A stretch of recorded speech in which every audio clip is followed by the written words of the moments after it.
You are listening to or watching She is a Goal Setter with Wendy Shields. If you are a goal setter with a desire to learn from others, you are in the right place. This lake-loving, photo-taking, success-driven, business-owning mother and grandmother would love to walk you through the wins, the losses, the ups, and the downs. We will focus on the real things that will help you meet and achieve your goals while sharing and cheering on others who are with the quest to do the same. Let's get started. Hi, this is Wendy Shields with She's a Goal Setter, and I'm here today with Jared Schroeder, and he's going to tell us a little bit about his business. You want to tell us a little about your business? Which part? How about the name? Okay. How'd you come up with the name? Well, the name is it's a play on words. Try, representing three. Okay. Like mind, body, and soul. The whole idea behind it was to emphasize, mental, spiritual, and physical health. Okay. They're all intertwined, and pretty much from a biblical perspective, and just to encourage and inspire people to go after their dreams, smash their goals, set goals, and to never give up and dare to try, set goals and try to accomplish them, and with, tenaciously, and to not give up, and to continually be in pursuit of it. And if you're willing to do the work and, walk by faith a lot of times, and just believe in yourself and believe in what it is you're doing, eventually you're going to see the residual effects of it, of always trying. So kind of like TryEffect, and then try, play on words, try representing three, mind, body, and soul. So it's a play on words, and it's, encompasses the whole ideology of being, mentally, physically, spiritually strong from a biblical perspective, and just always working towards your goal, your purpose, never giving up, always having hope, and eventually you'll see the effects of it. Try it. I always assumed that it had to do with that, and I always thought it maybe had something to do with Father, Son, Holy Ghost. Well, it does. It does too. But the thing is, like, the overly churchy clothes and the basic things is already done. You see it everywhere. This is just a different approach. This is a unique way. So it's an apparel line, correct? It is. Okay. It is. To get a message out there, to be able to share my story and testimony, and to encourage and inspire people to go after their purpose and share their story and go after their dreams. Absolutely. And goals and everything, and to introduce people to the gospel in a different way. Yes. That I haven't really seen done before. That's why the motto, it's going down the leg, is encourage, inspire, introduce. That's good. The whole mission, ideology behind it, and purpose. Mm-hmm. That's very cool. So what is your definition of success? My definition of success is waking up every day and doing something that you're born to do, that you love to do, that you're passionate about and gifted in. And to really just, in short, live out your purpose. So, Absolutely. Find what it is that you love to do, that you're passionate about, that not only adds value to your life, but adds value to the life of the people around you, to become a person of value, and to, just do what you love to do. That's something that you do already or would do free. Find a way to make money at it, and then set your goals. That's awesome. That's very close to what I think success is as well. Do you use any apps? Are there any apps that you use? Like, do you have three favorites, or we try to ask everyone that? Well, I would say, the Facebook app, social media is all free platforms to advertise, market, network, whatever it is you're trying to do. Absolutely. I guess that would be considered an app. An app I just discovered called, actually I forgot the name of it, is it's called Photo Room, that I actually really like. And another Now, app. was that a paid? I'm just asking, was that a paid Well, version? it has the free trial ones, but then to get the cooler ones and everything, it is a paid one. Okay. But it's a very small investment, in my opinion, to be able to do graphic design and all that stuff yourself, right off of your cell phone. Absolutely. So that's one I like. Do you have any idea? Do you remember? Was it like a $20 a month? I have no clue. You have no idea? I just discovered it literally maybe 2 days ago. Oh, wonderful. Okay. Yeah, Okay, so great. Okay. I'm still doing the trial run. Yeah. Okay. Cool. Well, whatever it is, it wasn't a ridiculous price. Like, it's to where I'm going to probably Purchase pay for it. Yeah, absolutely. And I'm a tightwad. So. Yeah, very good. Okay, very good. Okay. Yeah. And I've seen the work that you've done with it. It's excellent. Yeah, That's really cool. I've done it all on my phone. So. Yeah, good. Okay. Go ahead with your. I'm sorry. Is there a third one? You were going to name a third one, and I cut you off. No, it's okay. That and I would probably have to go with the YouTube app because I listen to motivational videos and sermons. Absolutely. And whatnot. So. And my show. And her show that I'm subscribed to. If you're not, you need to. There you go. Thank you very much. Good answer. Good answer. Okay. Let's see. Do you use anything to track your schedule? Ouch. So this is me going to be transparent. Organization is not my strong suit, and I need it to be. And there's really no excuse for it. I just dropped the ball there. You should really write things down, have a vision, write it down, make it plain, be organized and structured, and manage your time better, which I'm working towards doing. But when you're a one-man show and you do a billion things, you even forget to write stuff down. Yes. So I do sometimes, but it's not consistent. It's not, and it should be. So that's something you're working do towards. as I say, not as I do. There we go. Or don't do it. So do you write your goals down in writing? I do. I have them written down. I just haven't revisited them and revised them and refreshed them. Okay. So okay. In the very beginning when I set out to do it, I did. I just need to. That's something that I need to get in discipline of, and just a lot of time sit down and just do it. Okay. Yeah. Very good. Very good. I would be lost without those. Those are steps that I can't. Everybody's different. It's just not my strong suit. It's just not I got you. But it needs to. I have lots of things that aren't my strong suit. If I feel overwhelmed by a job, I will postpone and postpone and postpone doing it. Procrastination. Absolutely. And my procrastination is almost always, I don't feel knowledgeable enough about it. And lately, I've been breaking everything. Instead of saying, like, I'm going to finish a goal, I've been doing, like, I will apply 1 hour of my time today towards that goal.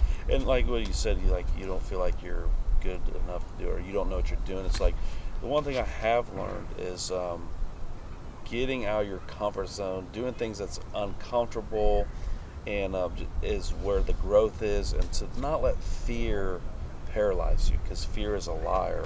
And when you step outside of that fear and you try, you're going to suck at something. Like, just don't be afraid to suck at something. Exactly. Just do it and do it anyways.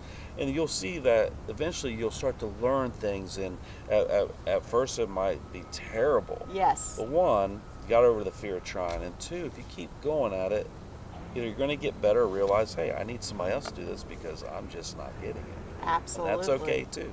Absolutely. That's funny that you said that, because I can even see that, like, with our shows that we taped at the very, very beginning. You guys are seeing them usually a long time after they've been taped. We've progressed so much already and learned, how to handle things a little bit. On-the-job experience, like just doing it and working out the kinks is the best way to learn. But you have to do the initial, Exactly. You just got to do it. Just take action. Take action. And I said that. When I had decided that this was my goal, that I was going to do this, and of course I had to buy a camera, and I had to incorporate my business, and I had to build a website, and all these things that I didn't know how. I didn't even know how to turn my camera on when I got it. So those were all, of course, big things. And I am a person, just my personal self, I don't use credit, so I pay cash for everything. And when the coronavirus hit, I was really nervous about how much can I allocate towards a business when I don't know what work's going to be like next month. I don't know, I don't know what anything's going to be like. And I told myself, I'm just going to do it. If I have to film my first show with my telephone, I'm going to do it. You know what I'm saying? Yeah, just do it. I'm just going to do it. So that's really helped me, and that's something I live by. And a lot of times the first time isn't good, but it's still better than nothing. So it goes back to, you tried, you kept trying, and now you're seeing the effects of it. Yes, very good. See what I did there? Yeah, that's right. Yeah, that's right. like when I started with an Android cell phone that was all bashed up. I mean, I started with next to nothing and just kept learning as I went. I actually had a couple people this past week ask me, like, who's your photographer? Who's, I'm thinking about getting a photo shoot done. And you gave him Hannah's name. Just teasing you. I did actually. The thing is, I do all of it myself with my phone. Like every bit of it. I'm the photographer, I'm the designer, I'm everything. I'm the editor. I do everything, literally with my cell phone. Yes, absolutely, and you do a really nice job too. Because the reason why I wanted to emphasize that is because people always say, "Well, I don't have this to get started. I don't have this. Well, how am I going to get this?" It ain't your job to figure out how. Your job is to figure out why. Yeah. Why you want to do it. Yes, absolutely. It goes back to the value thing, to be a person of value. Absolutely. And, your why has got to be what pushes you and what drives you. Absolutely. And one reason why YouTube is one of my favorites is I listen to people like Eric Thomas that have embedded that mentality in my mind so much that now it's just my nature. Yes, absolutely. And I, like you, I listen to a lot of things on YouTube, and I listen to a lot of things on different podcasts. And those things they come back up in your mind. When I thought, oh no, I don't think I can afford a camera right now, which obviously I've got to the point where I have, but before, and just thought I'm going to do it is because of something I kept hearing on a podcast. Just push yourself to do it, and I couldn't even tell you which podcast I was listening to. I've just listened to so many. It's all the time motivational. Like even Henry Ford, when he set out to make the V8 motor, like, it's impossible, we can't do this, it's impossible. And I don't remember how long he had them try and kept going back to him, said, no, I want this done. Now we drive cars with V8s all the time. They're everywhere. There's V10s, there's V12s. There's, absolutely. Because he would not quit. He thought about it, he wanted it done, he didn't give up, and then... Yes, absolutely, absolutely. What would you say has been your biggest struggle in your business? That's a long list. My biggest struggle was starting with next to zero capital. Yes. Like starting with next to nothing. Absolutely. That was a huge hurdle. Absolutely. The lack of, of help, like doing, when you start your own business, your own thing, like you're going to wear all the hats. Absolutely. And, it gets exhausting at times. Absolutely. And when it's kind of more ministry based and you try to minister to other people, sometimes, you find yourself empty because you're pouring into other people and nobody's pouring into you, and you can't pour from an empty cup. Right, absolutely. So you got to find balance. So I guess the struggle would be starting with next to nothing, trying to find balance, trying not to do too much, and finding balance. Yes. Like we were talking about earlier before the camera was rolling, it's like it never shuts off. Right. You're always working, you're always thinking about work. Absolutely. Absolutely. You got to take time to be present in the moment, and I've learned that over time. I struggle with that still. I still struggle with it. Yes. I didn't say I mastered it, I just said it's a struggle. It's a goal. That's one of them. Yeah. I'm going to be able to do that someday. How long, well, this kind of just answered it, but how long's your average work week? What's that like? Well, here's the thing. It goes back to when you wake up and you do something you love all the time. It's like I get up and immediately I start going to work. I pray, I spend a little time in the Word, I spend my little alone time like that, and then I just go into work mode, and it just goes and goes and goes. So I don't know, because like this is a part of my work. It doesn't feel like work. Yes. This is something I would do anyways. I would meet up with you, talk about stuff, and just have fun, have a conversation anyways. Yeah, absolutely. So like I do stuff like this and like other stuff, it just doesn't feel like work. Like here lately, I found, I stumbled upon a new business venture opportunity, and I've been going at it like 10, 12, 13, 14, 15 hours a day, to where I forget to eat. Like literally, it'd be like I don't think I had a job that big yet. 10 o'clock at night, to where I'm like, man, I haven't ate today. I just haven't had time and just ain't forgot. It's like, I'm hungry, but, and it goes back to like listening to people like Eric Thomas. He's like, you gotta have one so bad you forget to eat.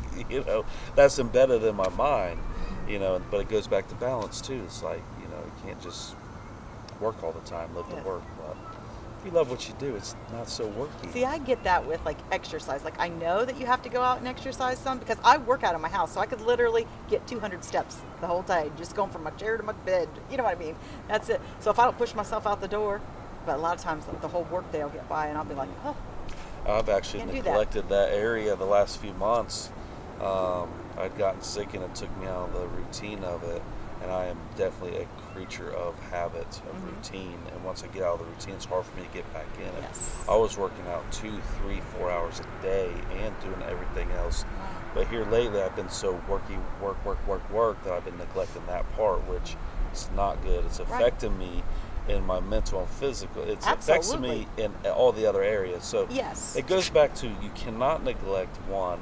You know, the other two are going to hurt. That's why it's so important to feed each one of them, mentally, spiritually, and physically, because they're very closely intertwined. Absolutely. And I've been dropping the ball on the physical part because I've been working towards. Right. So. What do you think is the most rewarding thing about what you do?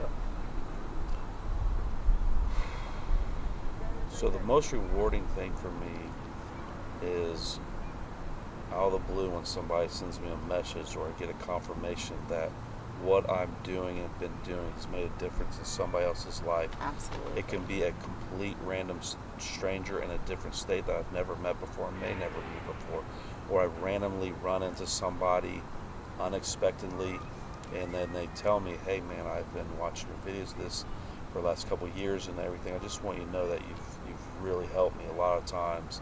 Or people say, you've helped me, and just so you know, you've helped more people than you know. Or like going in and meeting somebody and them telling you like, hey, you know, my teenage daughter and her friends have watched your videos. Like, you've helped young teenage girls. Like, you've helped these people. Like, you help more people than you know. It's wonderful. That's the most rewarding part, is knowing that you make a positive impact on somebody else's life. And I don't take any of the credit or glory for it, so I'm not a glory hound. It's, you know, it's not me. It's who works in and through me. But knowing that that somebody like me could be used for that, just be the vessel, is the most rewarding part. And you're open and responsive to it. You know what I mean? When you get that signal to do that, or you get that. I instantly, yeah.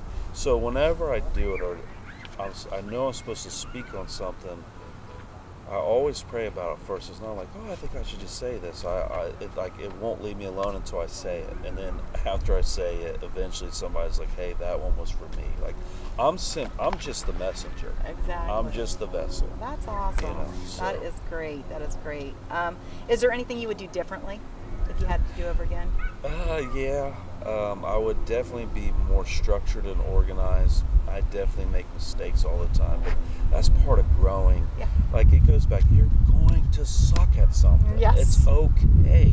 Yes. Not all of us are great at everything, you know. Yes. You know, you can think of the most successful person that you like look up to and all this, and there's stuff that they suck at. Yes. There's stuff that you're gonna be way better than they are at. Yes. You know. So Absolutely. Do you see this business always being part of your life? I do. I think it's always going to grow and change morph into different avenues and aspects. The reason why is because it's my purpose. Like, it's what I was created to do. Is my life was spared several times, and so I could never imagine just walking away from it, because it's so deeply embedded and ingrained in me. And it's on me all the time that I don't think I could, even if I wanted to, which I don't. Right. You know, I have to force myself to like take breaks and decompress. You know, because it's so ingrained in me. Very good. Very good. Well, that's wonderful. So, thank you so much for talking to us today. We really appreciate our time with you. Thanks a lot. Bye bye. We're done? Seriously? All that work and we're done? I guess we'll see you next week. Oh yeah, subscribe.